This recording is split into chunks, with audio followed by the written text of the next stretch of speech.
Hello BBA second year finance students. All of you, how are you? Hope that all of you are fine. ആരെയും കാണാതെ ഇങ്ങനെ ആദ്യമായിട്ടാണ് class എടുക്കുന്നത്. ശബ്ദത്തിലൂടെ മാത്രമാണ് communication. ആരെയും കാണുന്നില്ല. പ്രത്യേകിച്ചും നിങ്ങളൊക്കെ എനിക്ക് പുതിയതാണ്. 1-2 തവണ ഇടയ്ക്ക് ചെറുതായിട്ടൊക്കെ നിങ്ങളുടെ ക്ലാസ്സിൽ ഞാൻ വന്നിട്ടുണ്ടെങ്കിലും നമ്മൾ തമ്മിൽ ശരിക്കും നന്നായിട്ട് മനസ്സിലാക്കിയിട്ടില്ല. നിങ്ങളെ കൂടുതൽ ഞാൻ അറിഞ്ഞിട്ടില്ല. എനിവേസ്, ഇനി ഉള്ള 2 വർഷം നമ്മൾ കൂടുതൽ ഇൻട്രാക്ട് ചെയ്യുകയും നമ്മൾ കൂടുതൽ മനസ്സിലാക്കുകയും ചെയ്യും.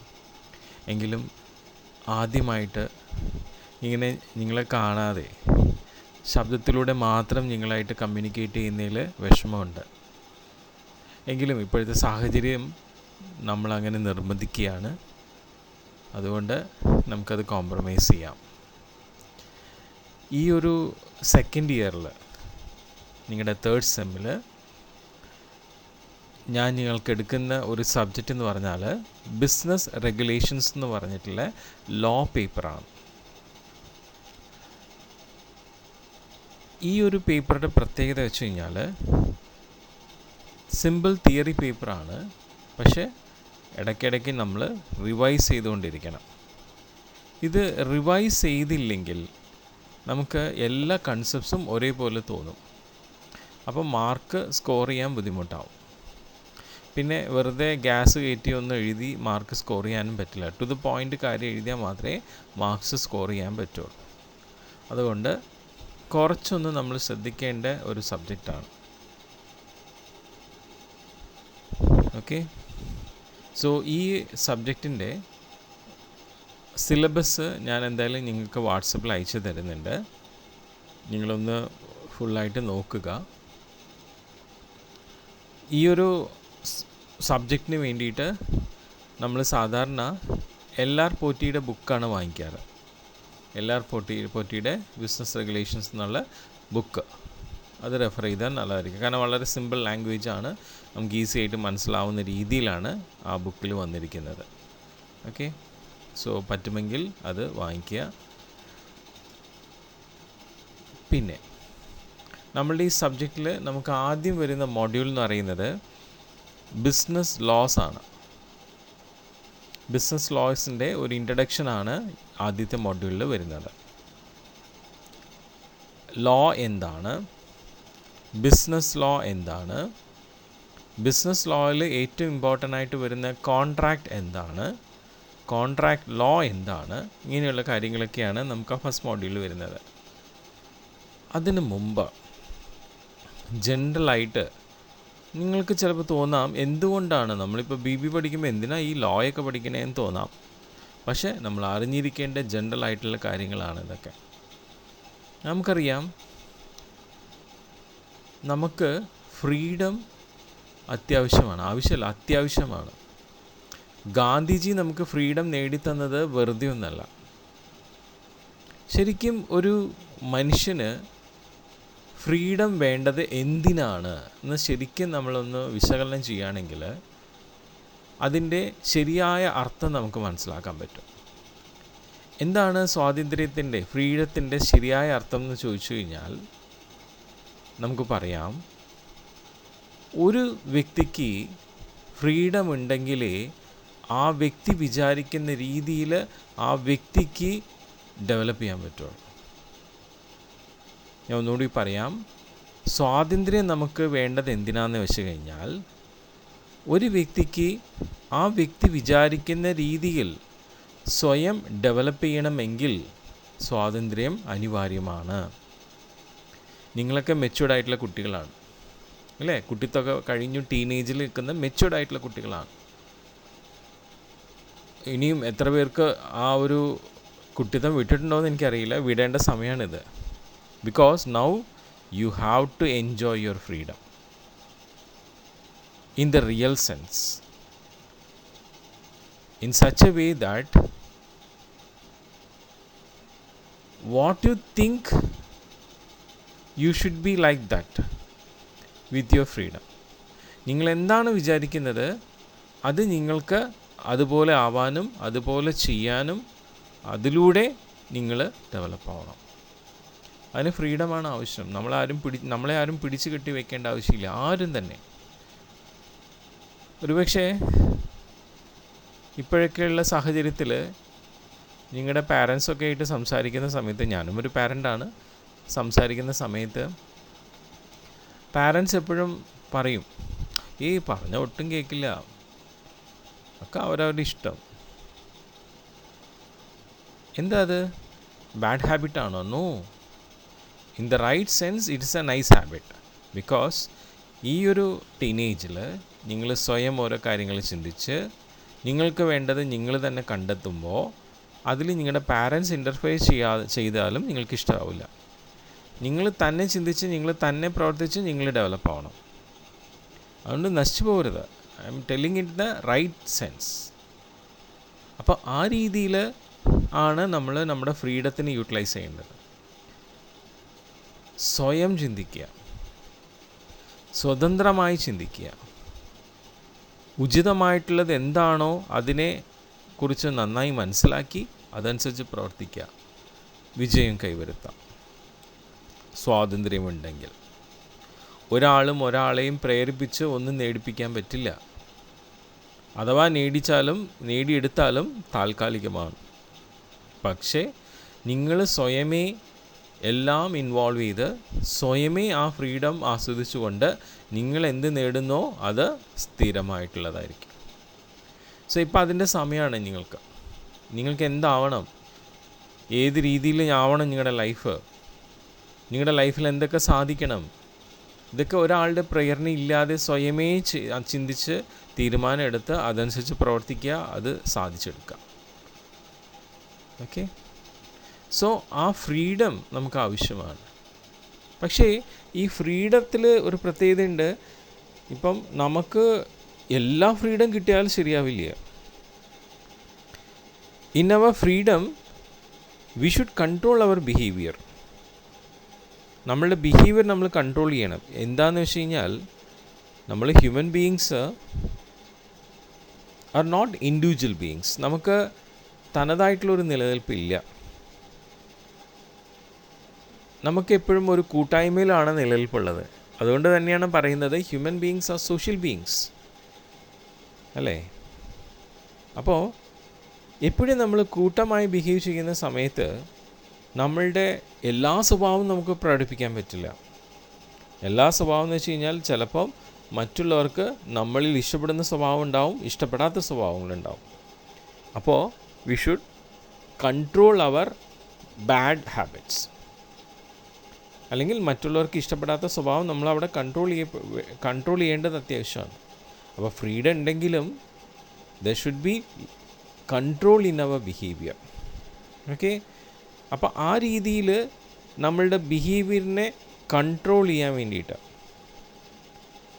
എന്താണ്, ഒരുപാട് റൂൾസ് ആൻഡ് റെഗുലേഷൻസ് ഉണ്ടാവുന്നു. ഇപ്പം നോക്കൂ, നമ്മൾ വീട്ടിൽ നിന്ന് തന്നെ നമുക്ക് തുടങ്ങാം.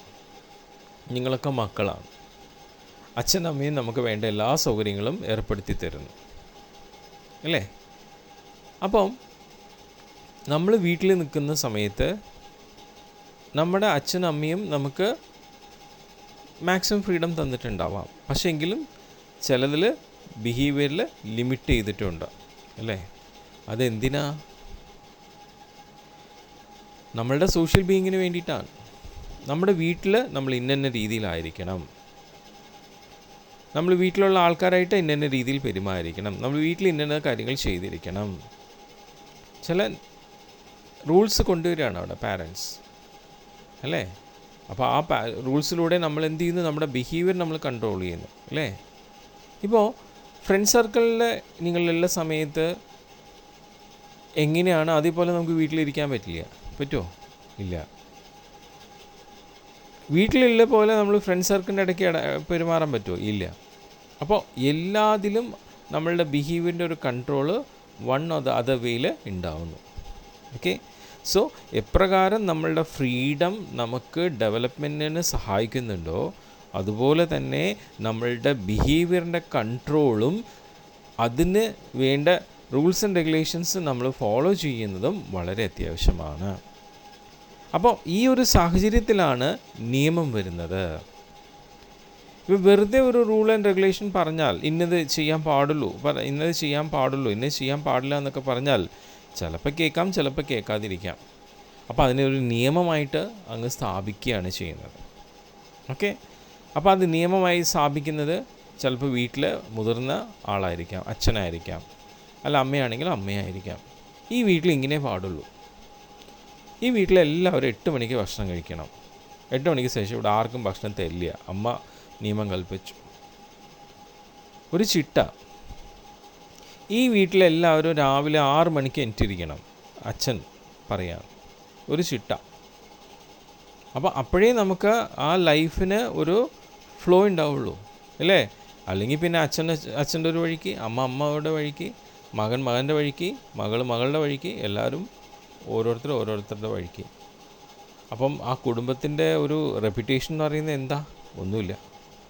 പുറത്ത് ആൾക്കാർ കാണുമ്പോഴും ഇതേ അവസ്ഥ. അപ്പോൾ എന്താ പറയുക? ആ വീട്ടിലല്ലേ, കണക്ക് തന്നെ, ഓരോരുത്തർ അവരവരുടെ വഴിക്കാം. അതേസമയം അവിടെ ഒരു പ്രോപ്പർ റൂൾസ് ആൻഡ് റെഗുലേഷൻസിൽ ഒരു പ്രോപ്പർ കൺട്രോളിംഗ് ഒക്കെ ഉണ്ടായിട്ട് എല്ലാവരും ഒത്തൊരുമിച്ച് നിൽക്കുവാണെങ്കിൽ പുറത്തുള്ള ആൾക്കാർ മനസ്സിലാക്കും, ഫാമിലി കൊള്ളാം,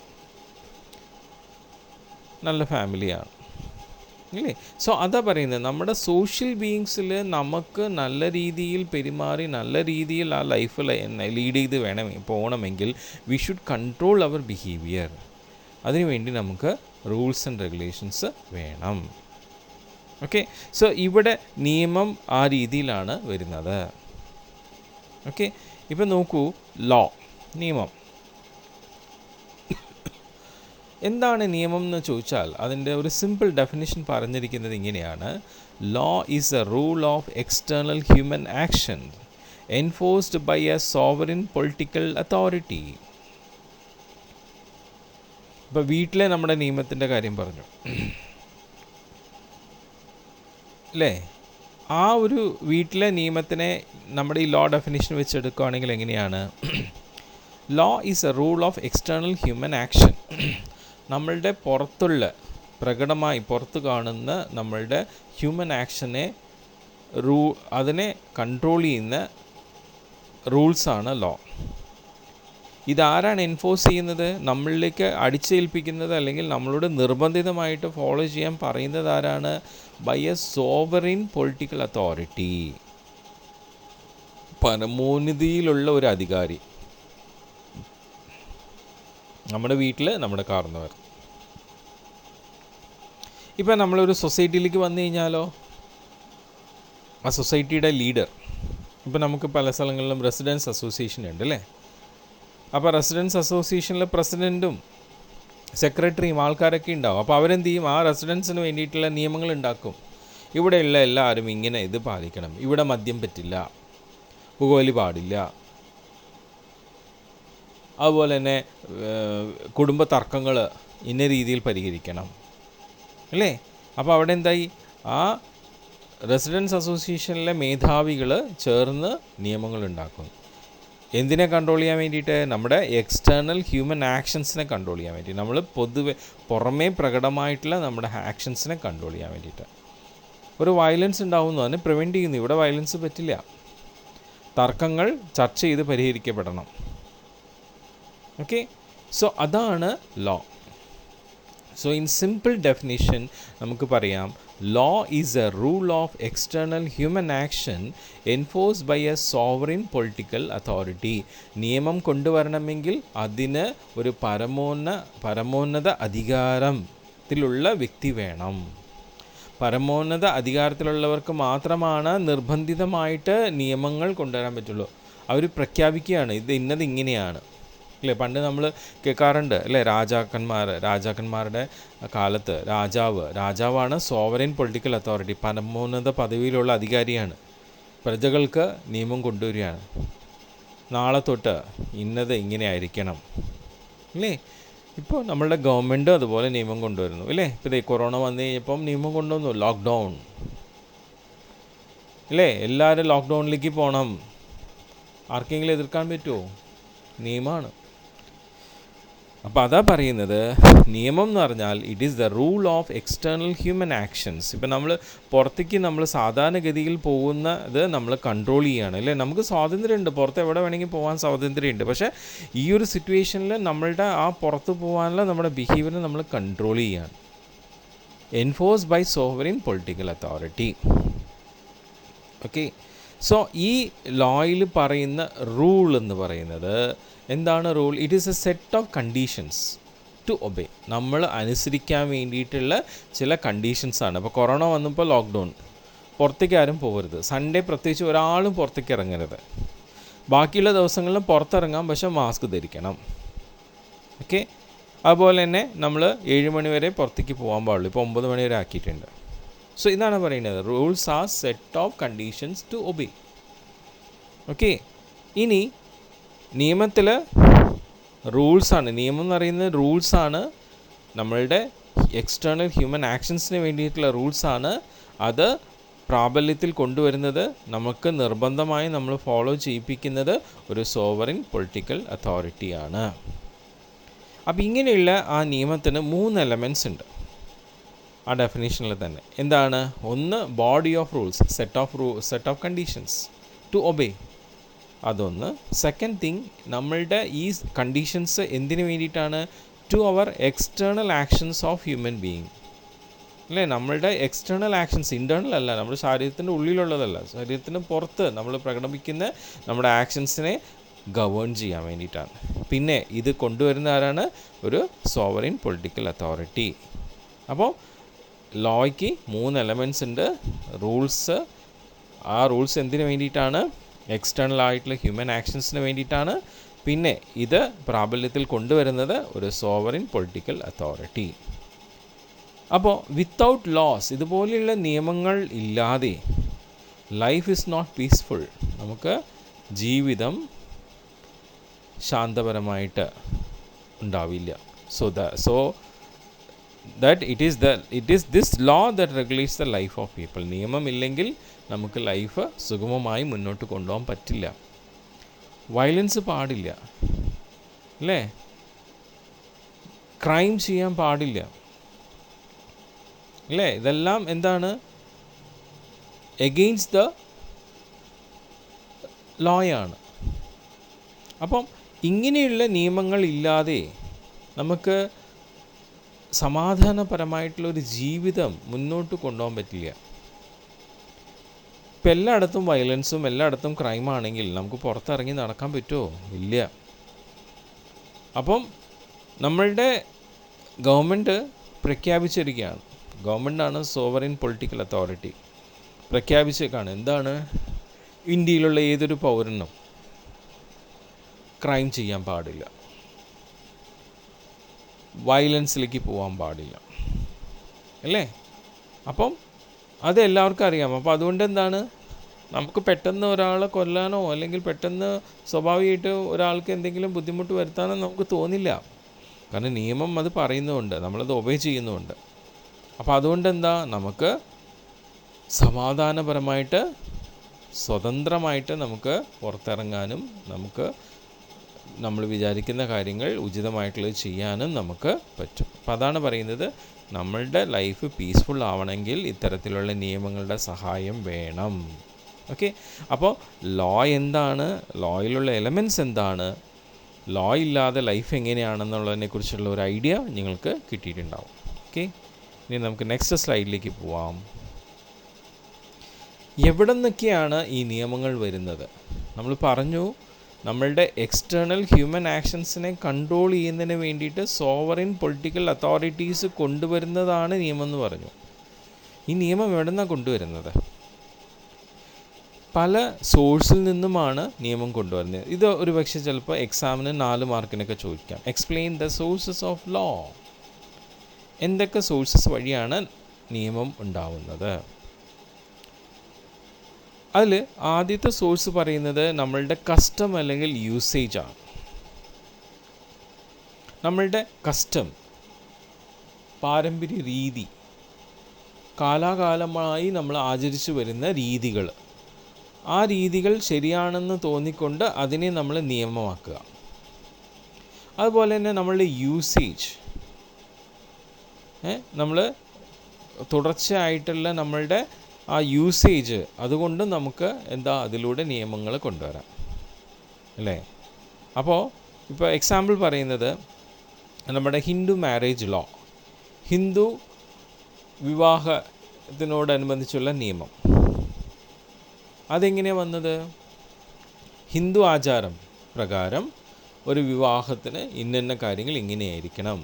അത് നമ്മളൊരു ആചാരമായി വർഷങ്ങളായി, കാലാകാലങ്ങളായി, തലമുറകളായി നമ്മൾ ആചരിച്ചു വരുന്നതാണ്. അപ്പോൾ അത് നിയമമായിട്ട് തീരുമാനിച്ചു. അപ്പം കസ്റ്റംസ് ആയിട്ട് വരുന്ന കാര്യങ്ങൾ നമുക്ക് നിയമമാക്കി മാറ്റാം. ഇനി usage, for example occupation of land. ഇപ്പോൾ എനിക്ക് സ്വന്തമായ ഒരു സ്ഥലമുണ്ട്. ആ സ്ഥലത്ത് എനിക്ക് എന്ത് വേണം? വീട് കെട്ടാം, അല്ലെങ്കിൽ ആ സ്ഥലത്ത് എനിക്ക് കൃഷി നടത്താം, വൃക്ഷങ്ങൾ നടാം. എനിക്കിഷ്ടം പോലെ ആ സ്ഥലം എങ്ങനെ വേണമെങ്കിൽ യൂട്ടിലൈസ് ചെയ്യാം. അത് നമ്മളുടെ യൂസേജാണ്. നമ്മൾ കാലാകാലങ്ങളായിട്ട് നമ്മൾ അങ്ങനെ ഉപയോഗിക്കുന്ന രീതി അനുസരിച്ചാണ് അങ്ങനെ വന്നേക്കുന്നത്. Okay. So occupation of land, അതിന് റിലേറ്റഡ് ആയിട്ടുള്ള നിയമങ്ങൾ യൂസേജ് അനുസരിച്ചാണ് വന്നേക്കുന്നത്. അപ്പം നിയമം നമ്മളുടെ കസ്റ്റംസ് വഴിയും അതുപോലെ തന്നെ നമ്മുടെ യൂസേജ് വഴിയും ഉണ്ടാവാറുണ്ട്. ഒരു സോഴ്സ്. രണ്ടാമത്തെ സോഴ്സ് എന്താണ്?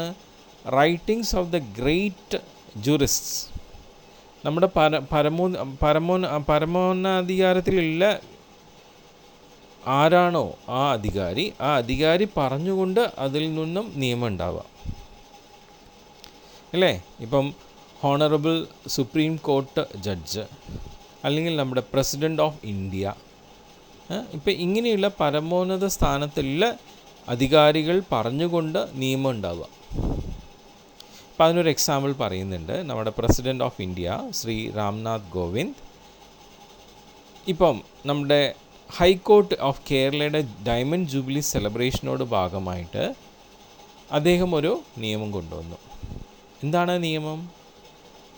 That certified translated copies of judgment of High Court of India should be available within 24 to 36 hours. അതായത് നമ്മുടെ കേരള ഹൈക്കോർട്ടിൻ്റെ ഡയമണ്ട് ജൂബിലി സെലിബ്രേഷൻ്റെ സമയത്ത് നമ്മുടെ Shri Ramnath Kovind president of India, അദ്ദേഹം ആ പരമോന്നതിയിൽ നിന്നുകൊണ്ട് ഒരു ഡിക്ലറേഷൻ, ഒരു നിയമമായി പുറപ്പെടുവിച്ചു. എന്താണ് നിയമം?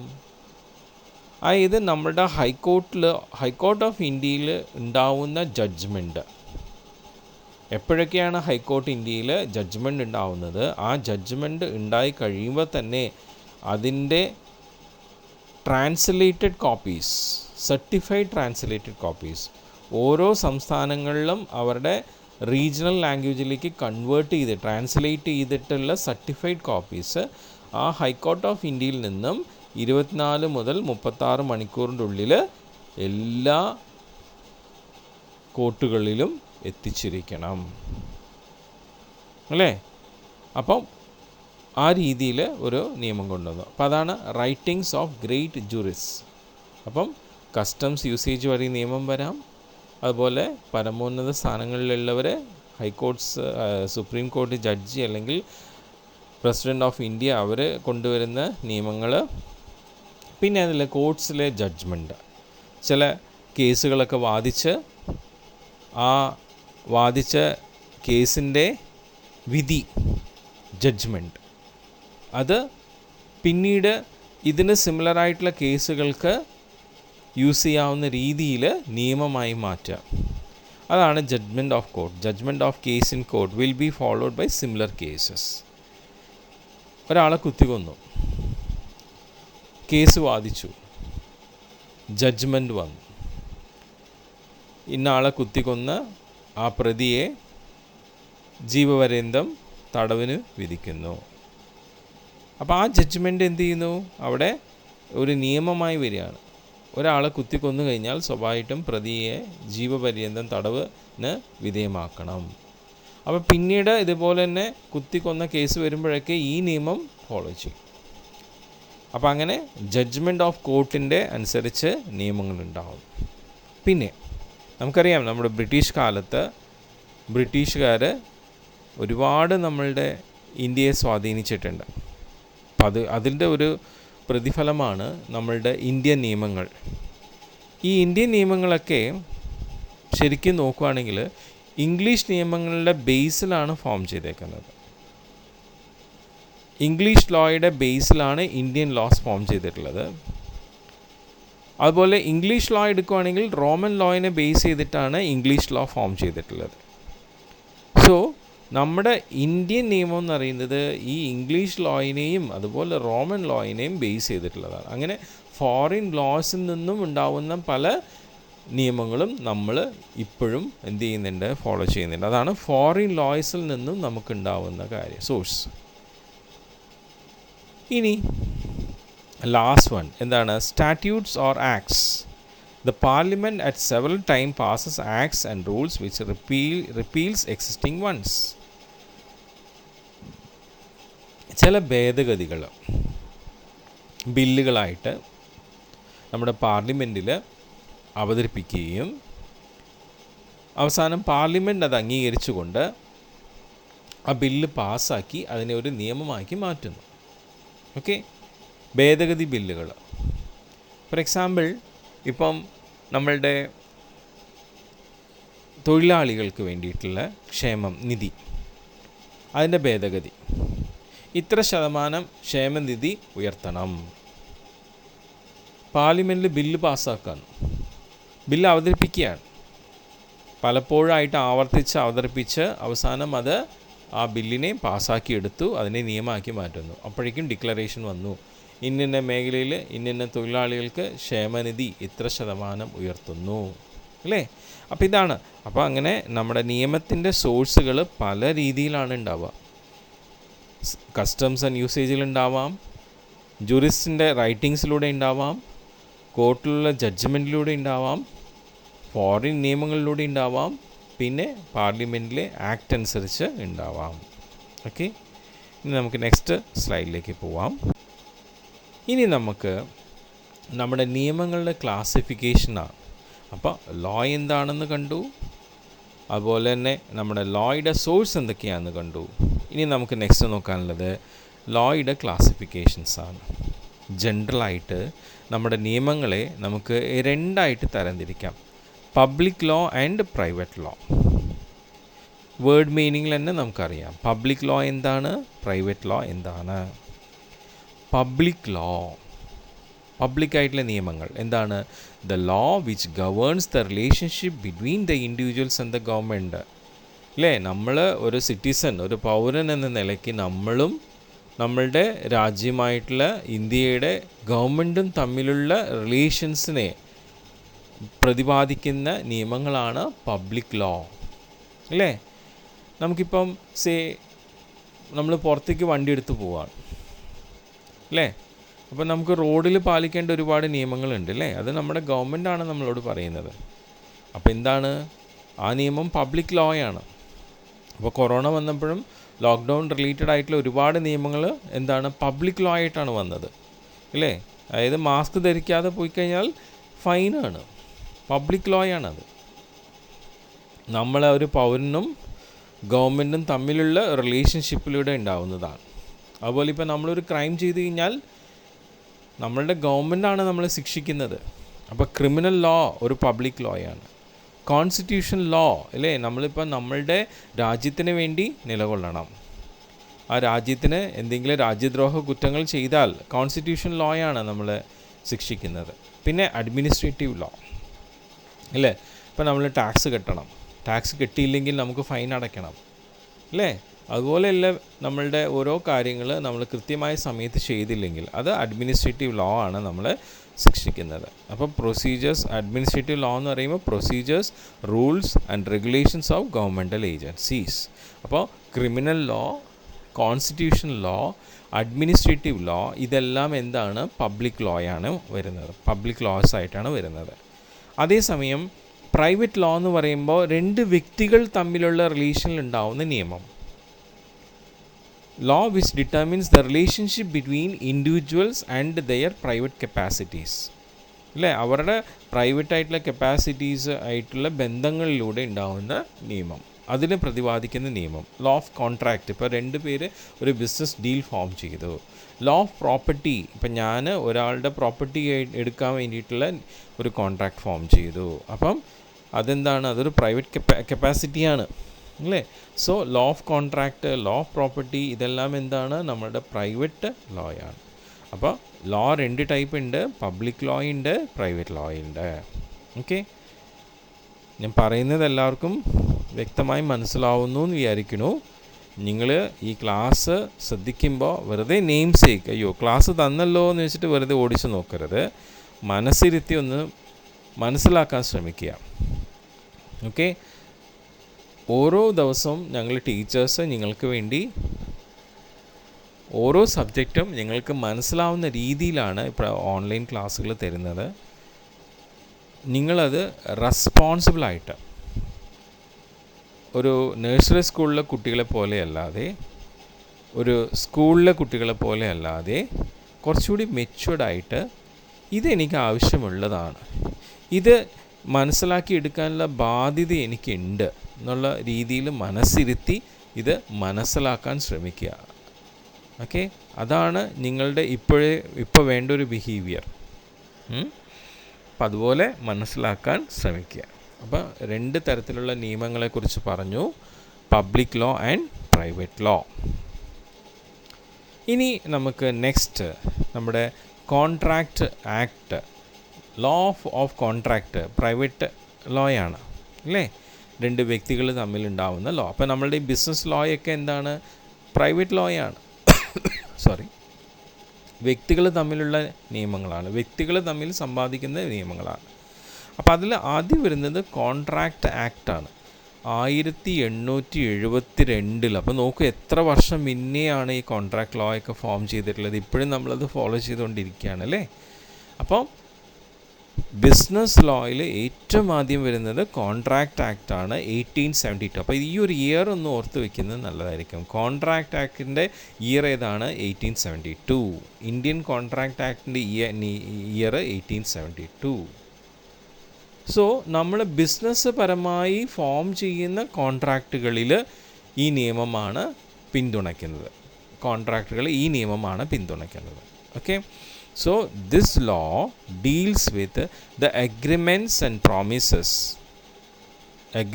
or promises, their enforceability and remedies available for breach of contract. അതായത് ഒരു ബിസിനസ് കോൺട്രാക്റ്റിൽ നമ്മൾ എന്തൊക്കെ എഗ്രിമെൻറ്റ്സ് അല്ലെങ്കിൽ എന്തൊക്കെ പ്രോമിസസ് ആണോ ചെയ്യുന്നത് അതിനെ ഈ നിയമം പ്രതിപാദിക്കുന്നു. പിന്നെ അതുമാത്രമല്ല, ഇങ്ങനെ ഒരു ബിസിനസ് കോൺട്രാക്ട് ഫോം ചെയ്ത വ്യക്തികൾ അതിൽ നിന്ന് വ്യതിചലിക്കുമ്പോൾ അതിനെയാണ് ബ്രീച്ച് ഓഫ് കോൺട്രാക്റ്റ് കൊണ്ട് പറയുന്നത്. ഒരു കോൺട്രാക്റ്റിൽ ഏർപ്പെട്ടു, പക്ഷെ അതിൽ നിന്ന് വ്യതിചലിക്കുമ്പോൾ അതിന് വേണ്ട റെമഡീസും ഈ നിയമമാണ് നമുക്ക് തരുന്നത്. ഓക്കെ, സോ ഒരു ബിസിനസ് കോൺട്രാക്റ്റിൽ ഫോം ചെയ്തിട്ടുള്ള എഗ്രിമെൻ്റ് അല്ലെങ്കിൽ പ്രോമിസ് അതിനെ സപ്പോർട്ട് ചെയ്യുന്നതും ഈ കോൺട്രാക്ട് ലോയാണ്. അതുപോലെ ഒരു ബിസിനസ് കോൺട്രാക്റ്റിനെ ഉള്ള വ്യക്തികൾ, ഏത് വ്യക്തിയും അതിൽ നിന്ന് വ്യതിചലിച്ചു പോയാൽ ആ വ്യതിചലിച്ചത് അനുസരിച്ച് അയാൾക്ക് എന്ത് ശിക്ഷയാണ് കൊടുക്കേണ്ടത് അല്ലെങ്കിൽ എന്ത് കോമ്പൻസേഷനാണ് അവിടെ വരുത്തേണ്ടത്, ഇതെല്ലാം പ്രതിപാദിക്കുന്നതും എന്താണ്? ഇതേ കോൺട്രാക്റ്റ് ആക്റ്റാണ്. ഓക്കെ, സോ അതാണ് നമ്മുടെ contract act 1872. The main objective of this act is that to ensure the rights and obligations arising out of a contract. ഒരു കോൺട്രാക്റ്റ് ഫോം ചെയ്ത് കഴിഞ്ഞാൽ, ഒരു ബിസിനസ് കോൺട്രാക്റ്റ് ഫോം ചെയ്ത് കഴിഞ്ഞാൽ അവിടെ 2 കാര്യങ്ങളുണ്ടാവുന്നു: റൈറ്റ്സ് ആൻഡ് ഒബ്ലിഗേഷൻസ്. റൈറ്റ്സ് അവകാശങ്ങൾ, ഒബ്ലിഗേഷൻ ബാധ്യത. ഇപ്പോൾ ഞാൻ ഒരാളുമായിട്ട് ഒരു കോൺട്രാക്റ്റിൽ ഫോം ചെയ്തു. ഓക്കെ, ഇപ്പം ഞാനൊരു സാധനം വിൽക്കുന്ന ഒരു വ്യക്തിയാണ്, ഞാനൊരു സെല്ലറാണ്. ഇത് വാങ്ങിക്കാൻ ഒരാൾ വന്നു, ബയ്യർ. അപ്പം ഞാനൊരു സെല്ലറും ഒരു ബയ്യറും തമ്മിൽ എന്ത് ചെയ്തു? ഒരു കോൺട്രാക്റ്റ് ഫോം ചെയ്തു. എൻ്റെ കയ്യിൽ സെയിൽ ചെയ്യാനുള്ള സാധനം ഉണ്ട്, ഞാൻ ഇത്ര രൂപയ്ക്ക് അത് സെയിൽ ചെയ്യാമെന്ന് പറഞ്ഞു. അയാൾ സമ്മതിച്ചു. ഓക്കെ, ഇത് 100 രൂപ. ഓക്കെ, അയാൾ പറഞ്ഞു ഓക്കെ 100 രൂപയ്ക്ക് ഞാൻ വാങ്ങിച്ചേക്കാം. ഓക്കെ, സോ ഇവിടെ 100 രൂപ അയാൾ തന്നു കഴിഞ്ഞിട്ട് ഈ സാധനം വാങ്ങിക്കുകയാണ്. അപ്പോൾ ഈ ഒരു കോൺട്രാക്റ്റിൽ റൈറ്റ്സും ഉണ്ട്, ഒബ്ലിഗേഷൻസും ഉണ്ട് അല്ലേ. അയാൾ പൈസ തന്നു എനിക്ക്, അപ്പോൾ അയാൾക്ക് എന്താണ് റൈറ്റ്സ് വരുന്നത്? ആ സാധനം കിട്ടാനുള്ള റൈറ്റ്സ് വന്നു. അയാളുടെ കയ്യിൽ നിന്ന് ഞാൻ പൈസ വാങ്ങിച്ചു കഴിഞ്ഞാൽ എനിക്കെന്താ ബാധ്യതയുള്ളത്? ആ സാധനം കൊടുക്കാനുള്ള ബാധ്യതയുണ്ട്. അപ്പോൾ നമ്മളുടെ ഒരു ബിസിനസ്സിലെ കോൺട്രാക്റ്റ് ഫോം ചെയ്ത് കഴിഞ്ഞാൽ സ്വാഭാവികമായിട്ടും അവിടെ റൈറ്റ്സ്, അവകാശങ്ങളും അതുപോലെ തന്നെ ബാധ്യതകളും ഫോം ചെയ്യുന്നുണ്ട്. അപ്പോൾ ഈ റൈറ്റ്സിനെയും അതുപോലെ തന്നെ ഒബ്ലിഗേഷൻസിനെയും, ഈ അവകാശങ്ങളെയും ബാധ്യതകളെയും പിന്തുണയ്ക്കുന്നതാണ് നമ്മുടെ contract act. Okay, so agreed party എന്ന് പറഞ്ഞാൽ ഈ കോൺട്രാക്റ്റിൽ ഏർപ്പെടുന്ന പാർട്ടികളാണ്. When the contract is breached by other party, അപ്പം ഒരു അവകാശമുണ്ട്, ഒരു ബാധ്യതയുണ്ട് അല്ലേ. ബയ്യർ 100 രൂപ തന്നു, സെല്ലർ ആ 100 രൂപയ്ക്കുള്ള സാധനം കൊടുക്കാനുള്ള ബാധ്യതയുണ്ട്, ബയ്യർക്ക് അത് കിട്ടാനുള്ള അവകാശമുണ്ട്. നീ ഈ കോൺട്രാക്റ്റിൽ ആരെങ്കിലും വ്യതിചലിച്ചു എന്ന് വിചാരിക്കുക. സെല്ലർ എന്ത് ചെയ്തു? 100 രൂപ വാങ്ങിച്ചു, സാധനം കൊടുത്തില്ല. അപ്പോൾ അയാൾ എന്ത് ചെയ്തു? ആ കോൺട്രാക്റ്റിൽ നിന്ന് വ്യതിചലിച്ചു. ഉടനെ കോൺട്രാക്റ്റ് നിയമം അതിലേക്ക് ഏർപ്പെട്ട് ഈ സെല്ലറെ കൊണ്ട് ആ സാധനം കൊടുപ്പിക്കുക, അതിനൊപ്പം തന്നെ ഒരു കോമ്പൻസേഷൻ. ഇനി നേരെ തിരിച്ചാവാം. ബയ്യർ 100 രൂപയ്ക്ക് വാങ്ങിക്കാമെന്ന് പറഞ്ഞ് സാധനം വാങ്ങിച്ചു, പൈസ കൊടുത്തില്ല അല്ലേ. അപ്പോൾ അവിടെ ആ ബയ്യർ ആ പൈസ കൊടുക്കാനുള്ള ബാധ്യതയുണ്ട്. എഗെയിൻ നിയമം എന്ത് ചെയ്തു? അവിടെ ഏർപ്പെട്ട് ഇൻവോൾവായി ആ കോൺട്രാക്റ്റിൽ നിന്നും വ്യതിചലിച്ച ബയ്യറിൽ നിന്നും ആ പൈസ സെല്ലർക്ക് വാങ്ങിച്ചു കൊടുക്കുകയും കോമ്പൻസേഷൻ ആവശ്യം വരികയാണെങ്കിൽ അത് മേടിച്ചു കൊടുക്കും. സോ അതാണ് പറയുന്നത്, ഈ കോൺട്രാക്റ്റ് ആക്ട് എല്ലാ കമേഴ്ഷ്യൽ കോൺട്രാക്റ്റിൽ ഏർപ്പെടുന്ന എല്ലാവർക്കും ഇത് വളരെ എസെൻഷ്യൽ ആയിട്ടുള്ളതാണ് കോൺട്രാക്റ്റ് ആക്ട്. ഓക്കെ, അപ്പോൾ എന്താണ് കോൺട്രാക്റ്റ് ആക്ട് 1872 നിങ്ങൾക്ക് മനസ്സിലായിട്ടുണ്ടാവും.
ഇനി നമുക്ക് ആ കോൺട്രാക്റ്റിൻ്റെ ഡെഫിനിഷൻ എന്താണെന്ന് നോക്കാം.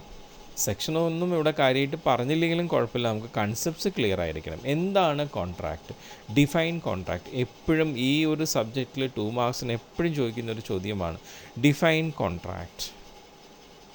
അപ്പോൾ നമുക്ക് എന്ത് എഴുതാം? According to Indian contract act 1872, a contract is defined as an agreement which is enforceable at law. Agreement enforceable at law is a contract. ഒരു ഡെഫിനിഷൻ ആയിട്ട് നമുക്ക് പറയാം, contract is equal to agreement plus enforceability at law. 2 വ്യക്തികൾ തമ്മിലുള്ള ഒരു agreement അത് നിയമത്തിൻ്റെ പിന്തുണയും കൂടി നേടിക്കഴിഞ്ഞാൽ എന്തായി? കോൺട്രാക്റ്റായി. 2 വ്യക്തികൾ തമ്മിൽ എഗ്രി ചെയ്താൽ it is not a contract. അത് എപ്പോഴാണ് കോൺട്രാക്റ്റ് ആവുക? Only when there is an enforceability of law. നിയമത്തിൻ്റെ പിന്തുണ ഉണ്ടാവണം. എന്തിനാണ് നിയമത്തിൻ്റെ പിന്തുണ ഉണ്ടാവുക?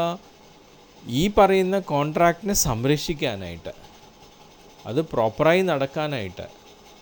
സപ്പോസ് അത് പ്രോപ്പറായി നടന്നില്ലെങ്കിൽ അതിന് വേണ്ട കാര്യങ്ങൾ ചെയ്യാൻ വേണ്ടിയിട്ടാണ് എൻഫോഴ്സിബിലിറ്റി ഓഫ് ലോ വരുന്നത്.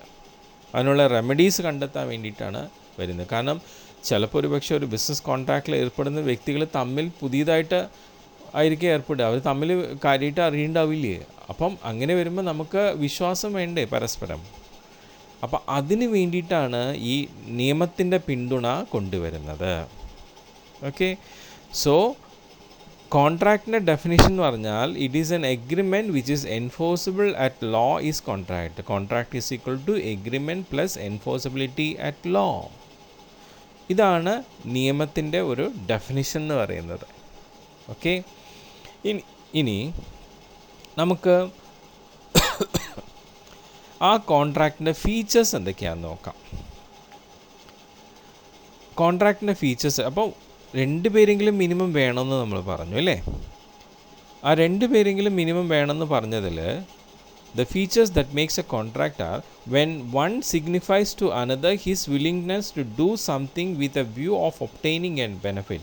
He is said to make a proposal. അപ്പോൾ ഒരു എഗ്രിമെൻ്റ് എന്ന് പറയുമ്പോൾ ആ എഗ്രിമെൻറ്റിൽ ഒരാൾ എന്ത് ചെയ്യുന്നുണ്ട്? അയാളുടെ വില്ലിങ്നെസ് പറയാണ് to do something with a view of obtaining a benefit. ഇപ്പം ഞാനൊരു പ്രോഡക്റ്റ് സെല്ലറാണ്. ഓക്കെ, സോ ഞാൻ എന്ത് ചെയ്തു? ഒരു ബയർക്ക് എൻ്റെ പ്രോഡക്റ്റ് വിൽക്കാം എന്നുള്ളൊരു വില്ലിങ്നെസ് ഞാൻ പറയുകയാണ്. ഓക്കെ, ഈ സാധനം ഞാൻ നിങ്ങൾക്ക് വിൽക്കാം.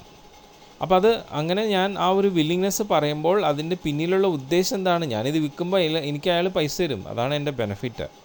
സോ അതുകൊണ്ട് ഞാൻ എന്ത് ചെയ്തു? അയാൾക്കൊരു പ്രൊപ്പോസൽ തരികയാണ്. ഇത് ഈ സാധനം വാങ്ങിച്ചോട്ടെ, ഇത് നല്ലതാണ്. പ്രൊപ്പോസ് ചെയ്യുകയാണ് ഞാൻ. ഓക്കെ, സെല്ലർ പ്രൊപ്പോസ് ചെയ്യാണ്. അപ്പം കോൺട്രാക്റ്റിൻ്റെ ഒരു ഫീച്ചറിൽ ആദ്യം പറയുന്നത് ഇതാണ്, when one signifies to another his willingness to do something with a view of obtaining a benefit. ഒരു ബെനഫിറ്റ് ഉദ്ദേശിച്ചുകൊണ്ട് ഒരാൾ സ്വമേധയാ അയാളുടെ വില്ലിങ്നെസ് പറയാണ് എന്തെങ്കിലും ഒരു കാര്യം ചെയ്യാനോ തരുവാനോ. എന്നിട്ട് അയാൾ എന്ത് ചെയ്തു? അത് പ്രൊപ്പോസ് ചെയ്യുന്നു. അപ്പം അങ്ങനെ പ്രൊപ്പോസ് ചെയ്യുമ്പോൾ അത് മറ്റാൾ അത് അക്സെപ്റ്റ് ചെയ്യാം, അക്സെപ്റ്റ് ചെയ്യാതിരിക്കാം. ഒരു എഗ്രിമെൻ്റ് എന്ന് വരുമ്പോൾ ആ എഗ്രിമെൻറ്റിൽ ആരാണോ പ്രൊപ്പോസ് ചെയ്യുന്നത് ആ പ്രൊപ്പോസൽ മറ്റാൾ എന്ത് ചെയ്തിരിക്കണം? അക്സെപ്റ്റ് ചെയ്തിരിക്കണം. അക്സെപ്റ്റ് ചെയ്തില്ലെങ്കിൽ അവിടെ എഗ്രിമെൻറ്റ് ഫോം ചെയ്യുന്നില്ല. ഇപ്പം ഞാൻ പറയുകയാണിത് ഈ സാധനം നല്ലതാട്ടോ, 100 രൂപയ്ക്ക് ഞാൻ തരാം. മറ്റാൾ പറയാണ് ആണോ, ശരി, ഓക്കെ, നല്ലതാണല്ലോ, കുഴപ്പമില്ല, ഞാൻ വാങ്ങിച്ചേക്കാം. അപ്പം ഞാൻ കൊടുക്കുന്ന പ്രൊപ്പോസൽ മറ്റാൾ എന്ത് ചെയ്തു? അത് അക്സെപ്റ്റ് ചെയ്തു. സോ എഗ്രിമെൻറ്റിൽ ഒരാൾ പ്രൊപ്പോസൽ വയ്ക്കുമ്പോൾ മറ്റാൾ എന്ത് ചെയ്യണം? അത് അക്സെപ്റ്റ് ചെയ്യണം. ഇതിനെയാണ് നമ്മൾ പ്രോമിസ് എന്ന് പറയുന്നത്. സോ എഗ്രിമെൻറ്റിൽ എന്തുണ്ട്? ഒരു പ്രോമിസ് ഉണ്ട്. അപ്പോൾ എഗ്രിമെൻറ്റ് ഫോം ചെയ്യുന്നത് നമ്മൾ പറഞ്ഞു എന്താണ്? മിനിമം 2 പേരെങ്കിലും വേണമെന്ന് പറഞ്ഞു. ഈ എഗ്രിമെൻ്റ് നിയമത്തിൻ്റെ പിന്തുണയും കൂടി ചേരുമ്പോഴാണ് എന്തായി മാറുന്നത്? കോൺട്രാക്റ്റായി മാറുന്നത്. അപ്പോൾ എഗ്രിമെൻറ്റിൻ്റെ സ്റ്റാർട്ടിങ്ങിൽ ഒരാൾ എന്ത് ചെയ്യുന്നു? അയാളുടെ വില്ലിങ്നെസ്, എന്തെങ്കിലും ഒരു കാര്യം ചെയ്യാനോ കൊടുക്കാനോ ഉള്ള അയാളുടെ വില്ലിങ്നെസ് അയാൾ സ്വമേധയാ എന്ത് ചെയ്യുന്നു? പ്രൊപ്പോസ് ചെയ്യുന്നു. ഇത് പ്രൊപ്പോസ് ചെയ്യുമ്പോൾ അയാളുടെ ഉദ്ദേശം എന്താണ്? ഇത് ഞാൻ ചെയ്ത് കഴിഞ്ഞാൽ, ഇത് മറ്റാൾ അക്സെപ്റ്റ് ചെയ്ത് കഴിഞ്ഞാൽ എനിക്ക് ബെനിഫിറ്റ് കിട്ടും എന്നുള്ള ഉദ്ദേശത്തോട് കൂടിയിട്ടാണ് അയാൾ വില്ലിങ്നെസ് പറയുന്നത്. സോ ആ പ്രൊപ്പോസൽ മറ്റാൾ സ്വീകരിച്ചാൽ, അക്സെപ്റ്റ് ചെയ്താൽ എന്തായി? അത് ഒരു പ്രോമിസ് ആയിട്ട് മാറാണ്. ഓക്കെ. സോ ഈ ഒരു രീതിയിൽ എഗ്രിമെൻറ്റിലുള്ള ആ രണ്ട് പാർട്ടികളെയും നമുക്ക് ഒരു വ്യത്യസ്തമായിട്ടുള്ള പേരിൽ വിളിക്കാം. എന്താണ്? The person who makes the proposal is called a promisor. ഇപ്പം ഞാൻ ബയ്യറാണ്, ഞാനൊരു പ്രൊപ്പോസൽ വെച്ചു. അപ്പോൾ ആ ബയ്യർ ആരാണ്? ഒരു പ്രോമിസറാണ്. The person who accept the proposal is a promisee. ആ സാധനം വാങ്ങിക്കാമെന്ന് പറഞ്ഞ് തീരുമാനിച്ചു, ആ അക്സെപ്റ്റ് ചെയ്ത ബയ്യർ ആരാണ്? പ്രോമിസിയാണ്. അപ്പോൾ ഒരു കോൺട്രാക്റ്റിൽ എന്തുണ്ട്? എഗ്രിമെൻ്റ് ഉണ്ട്. ആ എഗ്രിമെൻറ്റിന് നിയമത്തിൻ്റെ പിന്തുണ ഉണ്ടാകുമ്പോഴാണ് അത് കോൺട്രാക്റ്റായി മാറുക. ആ അഗ്രിമെൻറ്റിൽ രണ്ട് വ്യക്തികളാണ് ഇടപെടുന്നത്. ആ രണ്ട് വ്യക്തികളിൽ ഒരാൾ എന്ത് ചെയ്യുന്നു? അയാളുടെ സ്വമേധയാ അയാളുടെ വില്ലിങ്നെസ്, എന്തെങ്കിലും ഒരു കാര്യം തരാനോ അല്ലെങ്കിൽ ഒരു കാര്യം ചെയ്യാനോ ഉള്ള വില്ലിങ്നെസ് അയാൾ പ്രൊപ്പോസലായിട്ട് ഫോം ചെയ്യുന്നു. അതിന് പിന്നിലുള്ള അയാളുടെ ഉദ്ദേശം എന്താണ്? അതിനോടനുബന്ധിച്ചൊരു ബെനിഫിറ്റ് കിട്ടുക എന്നുള്ളതാണ്. അപ്പം അങ്ങനെ അയാൾ പ്രൊപ്പോസ് ചെയ്യുമ്പോൾ മറ്റാളത് അക്സെപ്റ്റ് ചെയ്യുമ്പോൾ എന്തായി? ആ പ്രൊപ്പോസൽ പ്രോമിസായിട്ട് മാറുന്നു. ഇങ്ങനെയുള്ള പ്രോമിസിൽ ആ പ്രൊപ്പോസൽ വെക്കുന്ന ആളെ നമ്മൾ പ്രോമിസർ എന്നും ആ പ്രൊപ്പോസൽ അക്സെപ്റ്റ് ചെയ്യുന്ന ആളെ നമ്മൾ പ്രോമിസി എന്നും പറയുന്നു. So an agreement is a promise or set of promises forming consideration to each other. അപ്പോൾ ഒരു എഗ്രിമെൻറ്റിൽ എന്തുണ്ട്? പ്രോമിസ് ഉണ്ട്. ആ പ്രോമിസിന് എന്തുണ്ട്? ഒരു കൺസിഡറേഷൻ ഉണ്ട്. രണ്ടുപേരും സ്വമേധയാണ് കൺസിഡർ ചെയ്യുന്നത്, അല്ലേ? ഇപ്പം ഒരു ബയ്യർ അയാൾ സ്വമേധയാ എന്ത് ചെയ്യുന്നു? പ്രൊപ്പോസ് ചെയ്യുന്നു. അയാൾ ആരും ഫോഴ്സ് ചെയ്തിട്ടില്ല. സെല്ലർ എന്ത് ചെയ്യുന്നു?